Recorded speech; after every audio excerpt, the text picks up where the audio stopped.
ایک جب کارواں میں تھے، جب آپ کا ایک کنوائے جا رہا تھا، تو اس میں رسول اکرم صلی اللہ علیہ وسلم نے یہ فرمایا کہ جتنے بھی انبیاء آئے ہیں ان کے امت کا ابتدائی دور تو اچھا ہوتا ہے، لیکن اس کے بعد جو ہے وہ فتنے اور آفت جو ہے انہیں گھیر لیتی ہیں، اور وہ جو اچھی باتیں ہیں ان سے بے خبر ہو جاتے ہیں، اور جو فتنے والی باتیں ہیں وہ ان کے چکر میں لگ جاتے ہیں۔ تو اور دوسرا یہ کہ جب فتنے آتے ہیں تو اتنے فتنے آئیں گے کہ انسان یہ کہے گا کہ مجھے لگتا ہے اس فتنے سے میں نہیں بچوں گا، لیکن وہ بچ جاتا ہے، پھر اس سے بڑا اور فتنہ آتا ہے۔ مطلب یہ ہے کہ فتنوں کی جھڑی لگ جاتی ہے کہ اگلا آنے والا فتنہ جو ہے وہ پہلے والے فتنے سے زیادہ ہی شدید ہوتا ہے۔ بالکل آج کل بھی ایسا ہی ہوتا ہے، آج کل بھی ایسا ہوتا ہے کہ ہم جو ہے وہ میڈیا پہ دیکھتے ہیں، ٹی وی پہ دیکھتے ہیں کہ ارے صاحب کیا پلاننگ بنائی ہے مسلمانوں کے خلاف، لیکن پھر کیا ہوتا ہے کہ اس سے بچ جاتے ہیں، بہت سے لوگ جو ہے ہلاک بھی ہو جاتے ہیں، لیکن اس سے بچ جاتے ہیں، پھر پتہ چلا کہ اس سے بڑا ایک پلاننگ جو ہے کفار نے ہمارے خلاف بنا لی۔ تو اس طریقے کے فتنے آئیں گے۔ اور دوسرا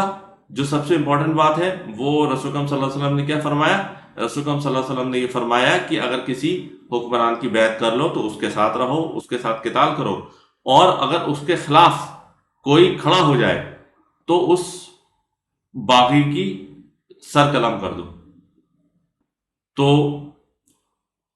یہی چیز جو ہے وہ حضرت علی کے ساتھ بھی ہوئی کہ جب حضرت علی خلیفہ راشد ہیں تو ان کے خلاف حضرت عائشہ، حضرت طلحہ، حضرت زبیر بھی کھڑے ہوئے، وہ بات لگا کہ وہ نادم ہوئے، انہوں نے معافی مانگی، اور اس کے بعد حضرت معاویہ کھڑے ہوئے، حضرت معاویہ نے کبھی بھی معافی نہیں مانگی اور اپنے جو ان کو کرنا تھا اس میں لگے رہے۔ اور نہروان میں خوارج کھڑے ہوئے تو ان کا تو قلع کمائی کر دیا۔ تو یہ 3 لوگ ہیں، اور آج کل بھی ایسے ہی ہے۔ جب لوگ کہتے ہیں نا کہ پیری مریدی، جس کا پیر نہیں ہوتا اس کا پیر شیطان ہوتا ہے، تو اب ان سے یہ پوچھا جائے کہ پیری مریدی، رسول اکرم صلی اللہ علیہ وسلم نے تو یہ فرمایا کہ ایک حاکم ہونا چاہیے، ایک جو ہے وہ امام ہونا چاہیے، تو یہ 4 امام اور جو ہے وہ اتنے بہت سے پیر،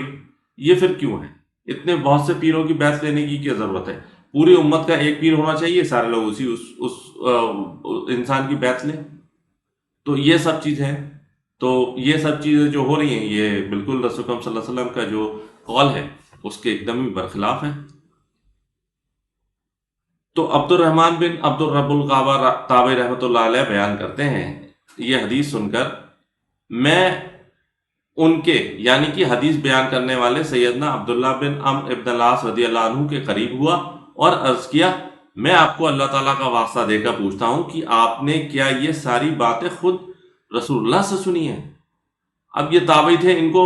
جس طریقے کا وہاں ماحول چل رہا تھا ان کو سمجھ ہی نہیں آیا، ان کو لگا کہ یہ واقعی میں ایسا ہے، تو انہوں نے کنفرم کرنے کے لیے حضرت عبداللہ بن عمرو بن العاص رضی اللہ عنہ سے پوچھا کہ یہ واقعی آپ نے سنا ہے؟ کیونکہ اس ٹائم تو ایسا ہو رہا تھا کہ ہر کوئی باغی ہوا ہوتا، حضرت علی کے خلاف جو ہے وہ حضرت معاویہ باغی ہوئے تھے اور انہوں نے پورا اپنا اقتدار جو ہے ان سے چھین لیا تھا۔ تو اس سوال پر انہوں نے یعنی کہ عبداللہ بن عمرو بن العاص رضی اللہ عنہ نے اپنے دونوں ہاتھ کانوں اور دل پر لے جا کر کہا، ہاں میرے کانوں نے خود رسول اللہ سے اس حدیث کو سنا اور میرے دل نے اسے محفوظ کر لیا۔ تو انہوں نے کنفرم کیا، اور بالکل ہمارا بھی ایسا ہونا چاہیے کہ اگر ہم سے کوئی پوچھے کہ اس کی یہ جو آپ بتا رہے ہیں اس کی سند کیا ہے، تو آپ کو بالکل بتانا چاہیے، بالکل ناراض نہیں ہونا چاہیے۔ جبکہ ہمارے جو کچھ مکاتب فکر ہیں ان میں اگر آپ نے کوشچن پوچھ لیا امام سے، یا جو تقریر کر رہا ہے اس سے کوشچن پوچھ لیا، یا مولوی سے کوشچن پوچھ لیا، تو یا مفتی سے کوشچن پوچھ لیا، تو بس پھر آپ کا جو ہے ان کو یہ لگنے لگتا ہے کہ اب اس کو آئیڈیا آنے لگے، اب ناؤ ہی از اے رینیگیٹ، یہ باغی ہو گیا، ان کو یہ آنا۔ جبکہ مین یہ ہوتا ہے کہ انسان اپنے ڈاؤٹ کلیئر کرنا چاہتا ہے، لیکن لوگ، میں نے دیکھا بھی ہے مجالس میں، لوگ جب بیٹھ کے جو کوشچن پوچھتے ہیں تو وہ 10 بار پہلے جو ہے معافی مانگتے ہیں، ثم نعوذ باللہ، میرا ایسا مطلب نہیں ہے، میرا بس صرف اس لیے میں پوچھ رہا ہوں تاکہ میں سمجھنا چاہتا ہوں۔ ان کو یہ رہتا ہے کہ بھئی یہ بتا رہا ہے، یہ تو 100% صحیح بتا رہا ہے، بس میری سمجھ میں نہیں آیا۔ ہو سکتا ہے ایسا ہو، لیکن اتنا نادم نہیں ہونا چاہیے۔ بھئی آپ کو جو کوشچن آپ سے بولے، آپ کوشچن پوچھیے، ہم آپ کو بتا رہے ہیں، آپ ہم سے 10 کوشچن پوچھیے کمنٹس میں، تو ہم آپ کو بالکل اس کے آپ کے ڈاؤٹس ہم ایک دم کلیئر کریں گے، اس میں کوئی پریشان ہونے والی بات نہیں ہوتی ہے۔ تو مزید اس حدیث میں ہے کہ پھر حدیث کے راوی نے عرض کیا، آپ ہمیں امیر کی اطاعت پر ابھار رہے ہیں، جبکہ ہمارا حکمران اور آپ کے چاچا کے بیٹے معاویہ رضی اللہ عنہ تو ہمیں حکم دیتے ہیں کہ ہم آپس میں ایک دوسرے کے اموال یعنی کہ ایک دوسرے کا مال حرام طریقے سے کھائیں اور آپس میں ایک دوسرے کو قتل کریں، یعنی کہ مسلمانوں سے لڑیں، حالانکہ اللہ تعالیٰ تو ہمیں حکم دیتا ہے، اے ایمان والو، اپنے اموال آپس میں حرام طور پر مت کھاؤ سوائے اس کے کہ تمہاری باہمی رضامندی سے تجارت ہو، اور اپنی جانوں کو قتل نہ کرو، یقیناً اللہ تعالیٰ تم پر بہت مہربان ہے۔ سورۃ النساء آیت نمبر 29 کا مفہوم۔ تو اب آپ یہ دیکھیے، تابعی کو جو یقین نہیں آ رہا تھا کہ رسول اللہ صلی اللہ علیہ وسلم نے منع کرا ہے کہ مسلمانوں کا مال مت لوٹو، اور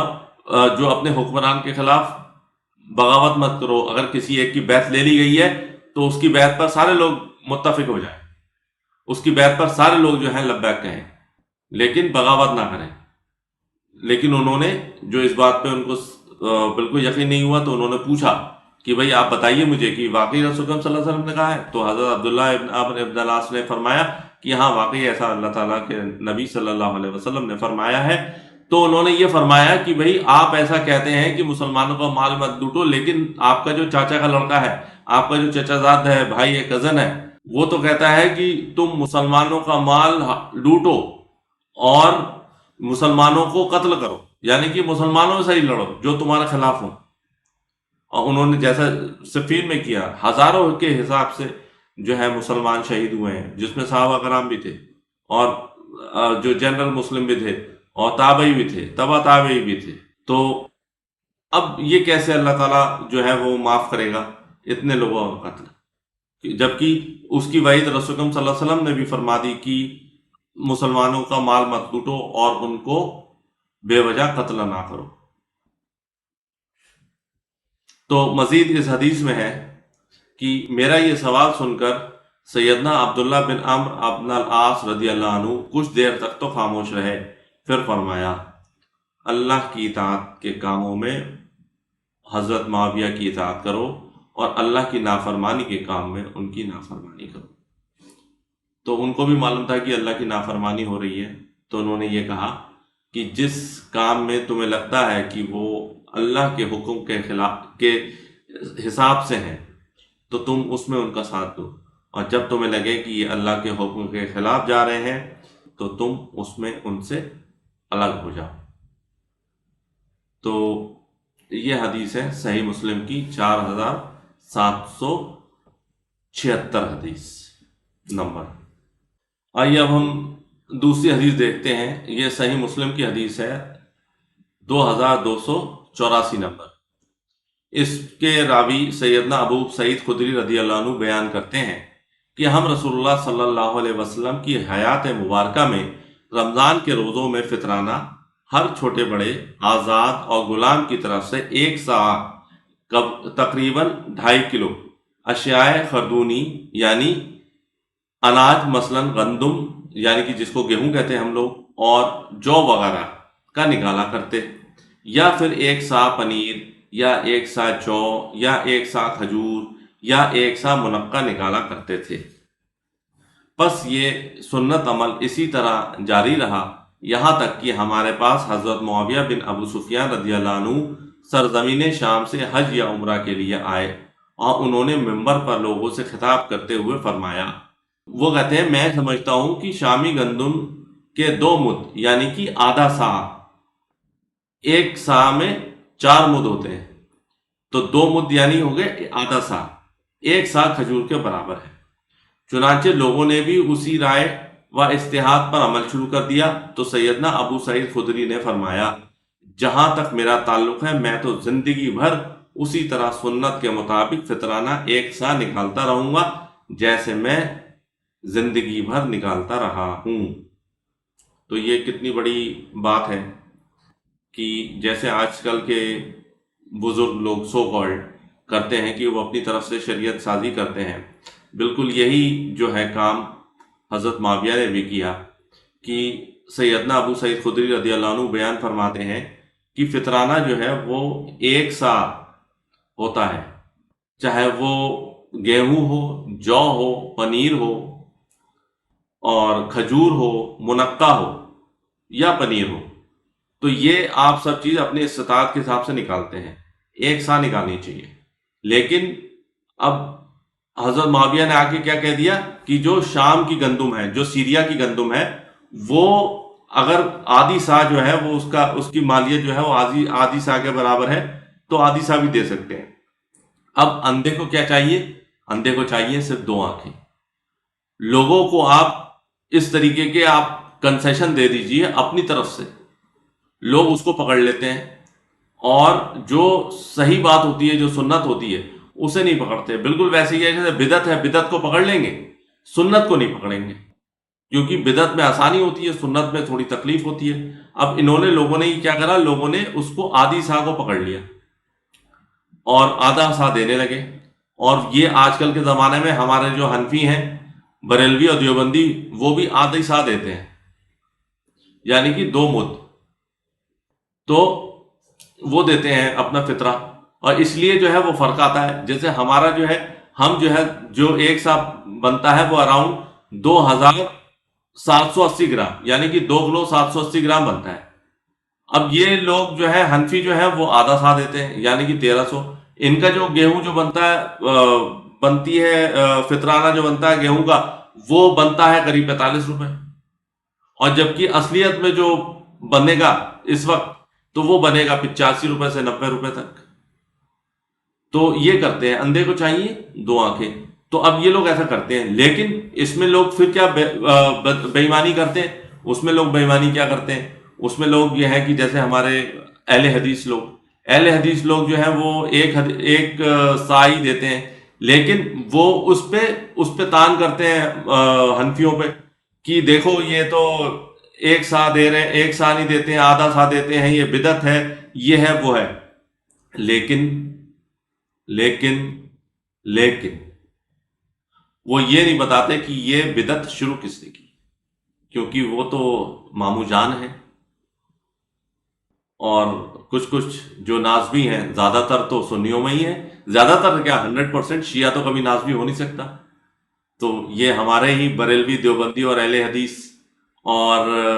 شافعی، مالکی، حنبلی میں ہی آپ کے نازبی ہیں۔ تو وہ تان تو کرتے ہیں کہ حنفی ایسا کرتے ہیں، لیکن حنفی ایسا کرتے کیوں ہیں؟ تو یہ بھی بتانا چاہیے کہ بھائی کس نے شروع کیا یہ، who is the source۔ تو حضرت ابو سعید خدری رضی اللہ عنہ نے یہ فرمایا کہ لوگ چاہے کچھ بھی کریں، میں نے زندگی بھر ایک سا ہی کھجور دیا ہے، ایک سا فطرانہ دیا ہے، اور میں اپنی باقی زندگی بھی ایک سا ہی دوں گا۔ اب بالکل ہم لوگوں کا بھی ایسا ہی ہونا چاہیے کہ چاہے جو کچھ کہتا رہے، جب ہمارے پاس اللہ کے نبی صلی اللہ علیہ وسلم کی احادیث پہنچ چکی ہے تو there is no looking back and there is no second thought۔ تو ہمیں سنت کو ایک دم اپنے دانتوں سے پکڑ لینا چاہیے، اپنی جو عقل داڑھ ہے، اپنی جو داڑیں ہیں، اس سے جو ہے ٹائٹ کر کے پکڑ لینا چاہیے، اور کبھی سنت کو الحمدللہ نہیں چھوڑنا چاہیے۔ آئیے اب دیکھتے ہیں اس ویلاگ کی آخری اور تیسری حدیث، جو صحیح مسلم کی ہے، اور اس کا نمبر ہے 4061۔ سیدنا ابو قلابہ تابعی رحمۃ اللہ علیہ بیان کرتے ہیں کہ میں سرزمین شام یعنی کہ سیریا میں سیدنا مسلم بن یسار رحمۃ اللہ علیہ کے علمی حلقے میں موجود تھا کہ وہاں سیدنا ابو اشعث تابعی رحمۃ اللہ علیہ تشریف لائے، تو لوگوں نے کہنا شروع کر دیا، ابو اشعث آ گئے، ابو اشعث آ گئے، یعنی آنے پر خوشی کا اظہار کیا۔ چنانچہ جب وہ تشریف فرما ہو گئے تو میں نے سیدنا ابو اشعث رحمۃ اللہ علیہ سے درخواست کی کہ ہمیں سیدنا عبادہ بن صامت رضی اللہ عنہ والی حدیث تو سنا دے۔ انہوں نے فرمایا ٹھیک ہے، غور سے سنو، ہم نے بہت ساری جنگی مہمات سر کی اور بکثرت مال غنیمت حاصل کیا، اور ان دنوں حضرت معاویہ بن ابو سفیان رضی اللہ عنہ ہمارے حکمران تھے۔ ہمارے مال غنیمت میں چاندی کے برتن بھی تھے۔ حضرت معاویہ رضی اللہ عنہ نے ایک شخص کو حکم دیا کہ ان برتنوں کو لوگوں کی تنخواہوں کے بدلے فروخت کر دیں۔ لوگوں نے اس سودے میں بہت دلچسپی سے حصہ لیا، تو یہ ہوا کہ جو مال غنیمت ملا تھا اس کو حضرت ابو سفیان رضی اللہ عنہ نے کہا کہ یہ اس میں بہت سے سونے چاندی کے برتن تھے، تو انہوں نے کہا کہ ان چاندی کے برتنوں کو ان کو جو ہے لوگوں میں ان کی جو تنخواہ کے بابت کے عوض میں ان کو یہ چاندی کے برتن دے دیے جائیں۔ تو لوگوں نے بہت اس میں دلچسپی سے حصہ لیا۔ کیوں دلچسپی سے حصہ لیا وہ ہم آگے آگے پتہ چلتا ہے کیوں دلچسپی ہوئی اتنی لوگوں کی۔ جیسے میں آپ سے کہہ چکا ہوں، اندھے کو کیا چاہیے؟ 2 آنکھیں۔ تو جب آپ فری کا سامان بانٹیں گے تو لوگ تو دلچسپی دکھائیں گے۔ مزید حدیث ہے کہ جب یہ بات سیدنا عبادہ بن صامت رضی اللہ عنہ تک پہنچی تو انہوں نے اس عمل کو اعلانیہ مخالفت کرتے ہوئے کہا، میں نے خود رسول اللہ صلی اللہ علیہ وسلم کو فرماتے ہوئے سنا کہ آپ صلی اللہ علیہ وسلم سونے کو سونے، چاندی کو چاندی، گندم کو گندم، جو کو جو، کھجور کو کھجور اور نمک کو نمک کے بدلے خریدنے اور بیچنے سے منع فرماتے تھے، سوائے اس کے کہ اس میں سے ہر چیز وہ آپس میں برابر وزن اور جنس والی ہو، لہذا جس نے لینے یا دینے میں وزن کی کمی بیشی کی اس نے سود کا ارتکاب کیا۔ تو جیسے آپ کو یہ معلوم ہونا چاہیے کہ جو کے بدلے جو نہیں لیا جائے گا، گندم کے بدلے گندم نہیں لی جائے گی، کھجور کے بدلے کھجور نہیں لی جائے گی۔ کیوں؟ کیونکہ کبھی ایسا ہو سکتا ہے کہ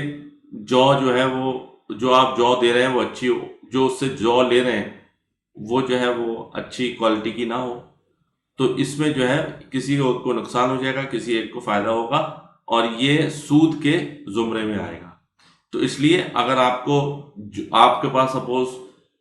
کھجور ہے، اجوا کھجور، دوسرے کے پاس جو ہے مبروم ہے، تو آپ یہ نہیں کر سکتے کہ 1 کلو اجوا کے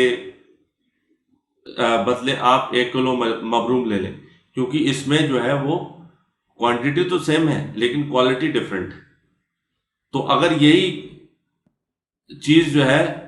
وہ اس طریقے سے کی جائے کہ اجوا کو لیا جائے، اجوا کی کوانٹٹی دیکھی جائے، اور اس کی جو ہے ریٹ دیکھا جائے کہ کتنے روپے کلو ہے، تو وہ کلو سے اس کو لے کے اس میں اگر 75 روپے کلو ہے، ویسے تو 75 روپے نہیں ملتی ہے اجوا، تو 2500 روپے کلو ملتی ہے، تو 2500 روپے کلو وہ آپ دیکھ کے وہ اس کو بیچا جائے، اس سے 2500 روپے لیے جائیں، پھر 2500 روپے لینے کے بعد پھر مبروم خریدی جائے۔ مبروم جو ہے وہ سستی ملتی ہے، مبروم جو ہے آپ کو 400-500 روپے کلو مل جائے گی۔ تو اس طریقے سے کرا جائے۔ تو اگر ایسا نہیں کرتے ہیں تو وہ اسلام میں اس کو سود کہا جائے گا۔ تو وہاں پہ بھی ایسے ہی ہوا کہ حضرت معاویہ نے کیا کہا؟ حضرت معاویہ نے یہ کہا کہ ان کو تنخواہ کے عوض جو ہے یہ سونے چاندی کے برتن دے دو۔ اب سونے کے چاندی برتن دے دو، کسی کی تنخواہ سپوز 1200 روپے ہے، اور اس کو سونے کی چاندی کے ملے، اس نے کیا کرا کہ اس کو آپ ایک لوٹا دے دیے چاندی کا، کیونکہ اس کو لوٹا کو تو آپ کاٹو گے تھوڑی، تو لوٹے کو جو آپ نے دے دیا اسے، تو اس پہ جو ایکسٹرا جو چاندی کے جو روپے گئے تو وہ سب سود ہو گیا۔ تو اسی کو سیدنا عبادہ بن ثابت نے کہا کہ یہ بالکل غلط ہے، اور اس میں جو ہے وہ کمی بیشی جو ہوگی، کسی کو ہو سکتا ہے کم بھی چلا جائے، اس کو چھوٹا لوٹا مل جائے، چھوٹا برتن مل جائے، کسی کو جو ہے بڑا برتن مل جائے، دیگ مل جائے اس کی، تو اس میں جو ہے وہ غلط ہوگا، لوگوں کے ساتھ بھی غلط ہوگا، اور یہ سود میں آئے گا، سود کا ارتکاب کیا سیدنا عبادہ بن صامت رضی اللہ عنہ۔ تو یہ بات سن کر لوگوں نے، جو فوجی تھے، فوجی تو الگ ہوتے ہیں، تو جو لوگوں نے دیے تو انہوں نے وہ واپس چاندی کے برتن واپس کر دیے۔ اب جب یہ خبر حضرت معاویہ رضی اللہ عنہ تک پہنچی تو انہوں نے بھی خطبہ دیا اور کہا ان لوگوں کو کیا ہو گیا کہ رسول اللہ صلی اللہ علیہ وسلم سے ایسی حدیث بیان کرتے ہیں جو ہم نے نہیں سنی، حالانکہ ہم بھی تو آپ صلی اللہ علیہ وسلم کی مجلس میں حاضر ہوا کرتے تھے۔ ان کو بڑا غصہ آیا، انہوں نے کہا کہ عبادہ بن صامت رضی اللہ عنہ ایسا کیسے کہہ سکتے ہیں؟ کیا ہم رسول اکرم صلی اللہ علیہ وسلم کے ساتھ کبھی نہیں رہے؟ ہم بھی تو ان کے ساتھ رہے، ہم نے تو کبھی ایسی حدیث نہیں سنی۔ لیکن یہ معلوم ہونا چاہیے کہ انسان کو جب رسول اکرم صلی اللہ علیہ وسلم کی بات پتہ چل جائے تو سر تسلیم خم کرنا چاہیے، اس کو ماننا چاہیے۔ لیکن انہوں نے ایسا نہیں کیا، انہوں نے یہ کہا کہ ہم بھی تو رہے، ہمیں تو معلوم نہیں تم کہاں سے لے آئے۔ جیسے آج کل کے لوگ کہتے ہیں کہ کیا کیا تم بولتے رہتے ہو، کون کون سی حدیث آتے ہیں، ہم نے تو کبھی نہیں سنی۔ اب بھئی آپ کوئی علامہ ہے جو آپ نے نہیں سنی، تو ایسے ہی وہاں پر ہوا۔ انہوں نے کہا کہ بھئی ہم بھی تو رہے ہیں۔ اور دوسری بات یہ ہے کہ کبھی ایسا نہیں ماننا چاہیے۔ ایسے بہت سے لوگ کہتے ہیں کہ تمہیں سب معلوم ہے، امام ابو حنیفہ کو نہیں پتہ چلا۔ بھئی امام ابو حنیفہ کو پتہ نہ چلا تو اس میں کون سی بڑی بات ہے؟ حضرت ابو ہریرہ رضی اللہ عنہ 30 سال تک یہ فتویٰ دیتے تھے کہ احتلام والا شخص روزہ نہیں رکھ سکتا، لیکن جب حضرت عائشہ سلام اللہ علیہا کو پتہ چلا تو انہوں نے کہا کہ بھئی یہ غلط بات ہے۔ انہوں نے یہ کہا کہ غیر احتلام کی وجہ سے، مطلب انہوں نے جو ہے وہ کنایے سے بات کی، انہوں نے کہا کہ استواجی تعلقات نہ کہتے ہوئے انہوں نے کہا کہ احتلام کے بغیر جو ناپاک ہو جاتے ہیں، رسول اکرم صلی اللہ علیہ وسلم اس سے جو ہے وہ جنبی ہو جاتے تھے، اور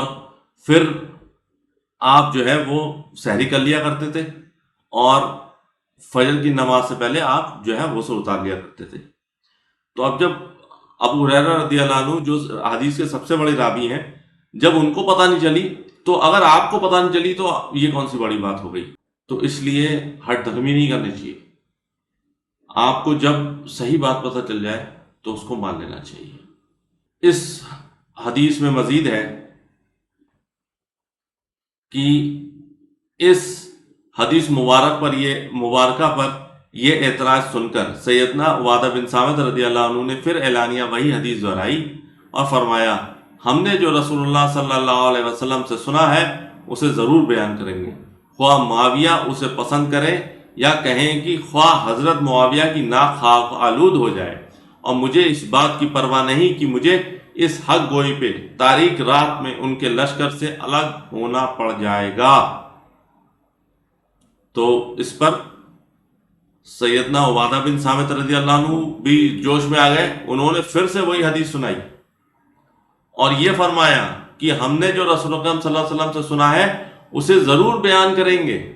خواہ معاویہ اسے ناپسند کریں یا کہیں کہ خواہ حضرت معاویہ کی ناک خاک آلود ہو جائے۔ یعنی کہ